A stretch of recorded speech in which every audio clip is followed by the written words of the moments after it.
আজকে একটা খবর থেকে আমি একটু চিন্তিত হলাম।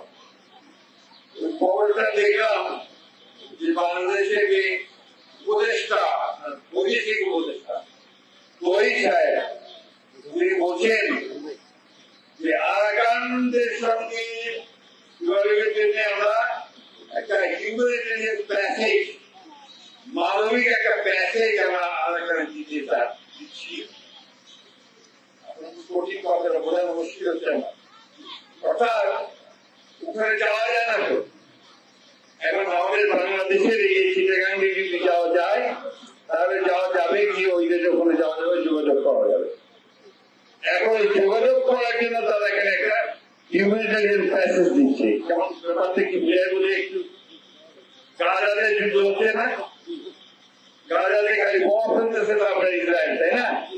ওই দেশে কারো যাওয়া পারে না। এখন আপনার বিশ্ব থেকে আর কি আপনার জাতিসংঘ থেকে খাবার, ওষুধ টষুধ এই সমস্ত মানুষের পাঠাতে হবে ওই জর্ডান থেকে অথবা আপনার মিশর থেকে রাস্তা তৈরি করে ওই দিক দিয়ে গাজাতে পাঠানো। ভালো কথা, এটা মানবিক দরকার আছে। আমার কথা হচ্ছে যে আজকে বাংলাদেশকে ওই জায়গায় পৌঁছতে হলো যে বাংলাদেশকে এখন আপনার একটা প্যাসেজ দিতে হচ্ছে, ইমিডিয়েট প্যাসেজ দিতে হচ্ছে। অনেক বড় সিদ্ধান্ত। এই সিদ্ধান্তের সঙ্গে আমাদের স্বাধীনতা, সার্বভৌমত্ব এবং ভবিষ্যতে এই অঞ্চলের শান্তি স্থিতিশীলতা জড়িত আছে। সরকারের উচিত ছিল, দায়িত্ব ছিল এই বিষয়টা নিয়ে সমস্ত রাজনৈতিক দলগুলোর সঙ্গে কথা বলা। এটা কথা না বলে তারা এককভাবে সিদ্ধান্ত নিয়ে আজকে এই হিউম্যানিটেরিয়ান প্যাসেজ বলে তারা জায়গা দিচ্ছে।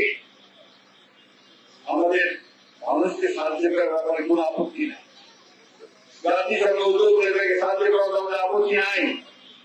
এটা হতে হবে সমস্ত মানুষের সমর্থনে। আমরা আরেকটা গাজায় পরিণত হতে চাই না, আমরা আরেকটা যুদ্ধের মধ্যে জড়াতে চাই না। আমাদের এখানে এসে আরো কেউ জল গোলমাল করুক, সেটাও আমরা চাই না।